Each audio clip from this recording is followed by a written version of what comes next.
आज हम बात करने वाले हैं कक्षा 8 के टॉपिक की। जो हमारा पहला चैप्टर है परिमेय संख्याएं या रैशनल नंबर्स, उससे हमने टॉपिक लिया है। तो इसमें हमने 4 छोटी छोटी बातें हैं जिनके बारे में हम डिस्कस करेंगे। पहला है योज्य तत्समक, दूसरा है गुणात्मक तत्समक, तीसरा है योज्य प्रतिलोम और चौथा है गुणात्मक प्रतिलोम या व्युत्क्रम। तो योज्य तत्समक क्या होता है, जिसे हम एडिटिव आइडेंटिटी भी कहते हैं। देखिए, कोई ऐसी संख्या है जिसको अगर किसी परिमेय संख्या के साथ आप जोड़ो तो परिमेय संख्या वैसी की वैसी रहेगी, उस पर कोई असर नहीं पड़ेगा। क्या कोई ऐसी संख्या है? अगर आप सोचें तो ऐसी संख्या है 0, 0। अगर आप 0 को किसी भी संख्या के साथ जोड़ोगे तो वो संख्या वही की वही रहेगी। ऐसा होता है ना? तो 0 जो है वो हर परिमेय संख्या के लिए योज्य तत्समक है। तो 0 क्या है? 0 एक योज्य तत्समक है। क्यों? क्योंकि 0 को किसी भी संख्या पर जोड़ने से उस संख्या के मान पर कोई असर नहीं पड़ता, वो संख्या हमें वैसे ही मिल जाती है। ठीक है। इसी तरह से गुणात्मक तत्समक क्या होता है, जिसको हम मल्टीप्लिकेटिव आइडेंटिटी भी कहते हैं। गुणात्मक तत्समक भी योज्य तत्समक की तरह ही कोई ऐसी संख्या होगी जिसको किसी परिमेय संख्या से अगर गुणा करेंगे तो परिमेय संख्या पर कोई असर नहीं पड़ेगा। तो आप अगर सोचें तो ऐसी कौन सी संख्या है जिसको गुणा करने से किसी परिमेय संख्या पर कोई असर नहीं पड़ता? वो है 1। अगर आप 1 किसी भी संख्या से गुणा करोगे तो आपको वही संख्या वापस मिल जाएगी। 4 गुणा 1 4, 1/2 गुणा 1 1/2। यानी कि 1 जो है वो सभी परिमेय संख्याओं का गुणात्मक तत्समक होता है। ठीक है। अब तीसरी बात, योज्य प्रतिलोम। अब ये योज्य प्रतिलोम क्या है? योज्य प्रतिलोम हम ऐसी संख्या को कहते हैं जिसे अगर किसी परिमेय संख्या में जोड़ा जाए तो 0 मिल जाए।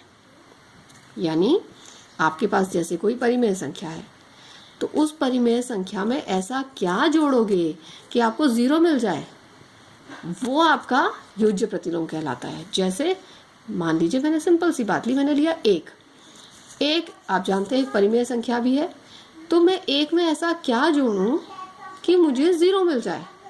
तो अगर आप ध्यान से देखें, अगर मैं 1 में -1 जोड़ लूं तो मुझे क्या मिलने वाला है? 1 प्लस -1, और 1 प्लस गुणा माइनस हो जाता है -1, और 1 - 1 आपको क्या मिल जाएगा? 0। देखिए, यानी कि 1 का योज्य प्रतिलोम होगा -1, क्योंकि 1 में -1 जोड़ने से हमें 0 प्राप्त हो गया। एक और उदाहरण ले लीजिए। माना कि मेरे पास है -5। -5 में मैं ऐसा क्या जोड़ूं कि मुझे 0 मिल जाए? तो आप देखिए, अगर मैं -5 में +5 जोड़ दूं तो -5 + 5 बराबर क्या मिल जाएगा मुझे? 0। यानी कि -5 के लिए +5 या 5 एक योज्य प्रतिलोम है। आप समझे इस चीज को? अगर आप इस बात को फॉलो करेंगे तो ये समझ में आएगा कि किसी भी संख्या का जो योज्य प्रतिलोम होगा वो कैसे निकलेगा। उसी संख्या का चिन्ह बदल दिया जाए। अगर वो प्लस वाली संख्या है तो उसी संख्या में माइनस लगा दिया जाए, वो माइनस वाली संख्या उस प्लस वाली संख्या का योज्य प्रतिलोम हो जाएगी। उसी तरह से अगर माइनस में कोई संख्या दी हुई है तो आप क्या करिए, उसके आगे प्लस ले लीजिए, उसका चिन्ह बदल दीजिए, साइन चेंज कर दीजिए, तो आपको जो संख्या मिलेगी वो उस माइनस वाली संख्या का योज्य प्रतिलोम होगी, क्योंकि उनको जोड़ने से आपको 0 ही मिलेगा। ठीक है। एक उदाहरण और ले लेते हैं।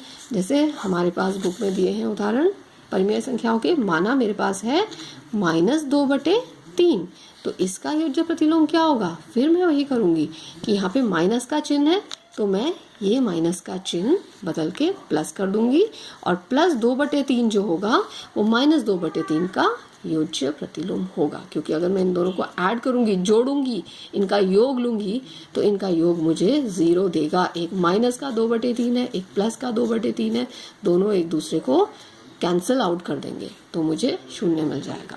तो इसे कहते हैं योज्य प्रतिलोम या एडिटिव इनवर्स भी कहते हैं इसको।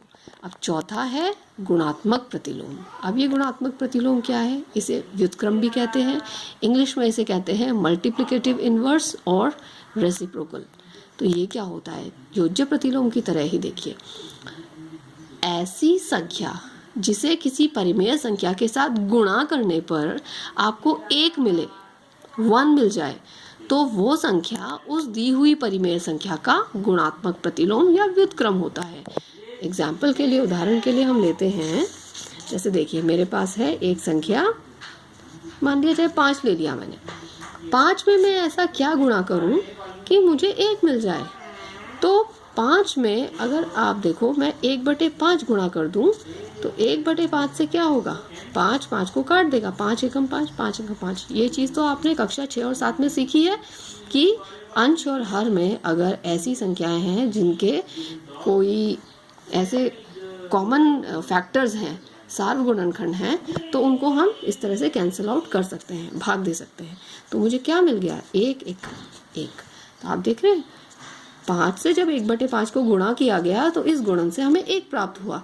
इसका मतलब 5 का व्युत्क्रम या गुणात्मक प्रतिलोम 1/5 है। यही बात इसके उलट भी यूज कर सकते हैं।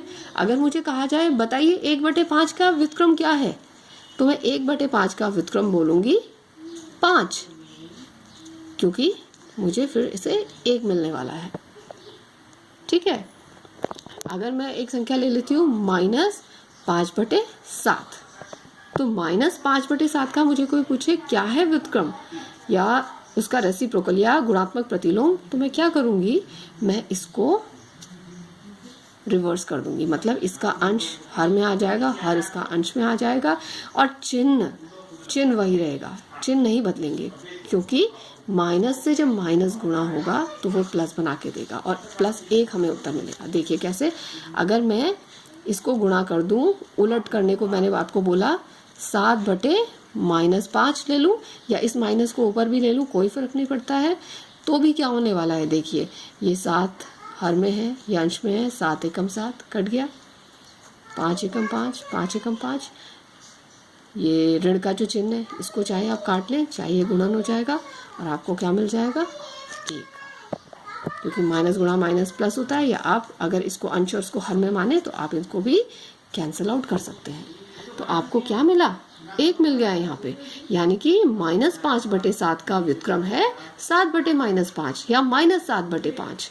उसी तरह से उल्टा -7/5 का व्युत्क्रम है -5/7। तो उम्मीद करती हूँ आपको ये 4 बातें समझ में आई होंगी। धन्यवाद।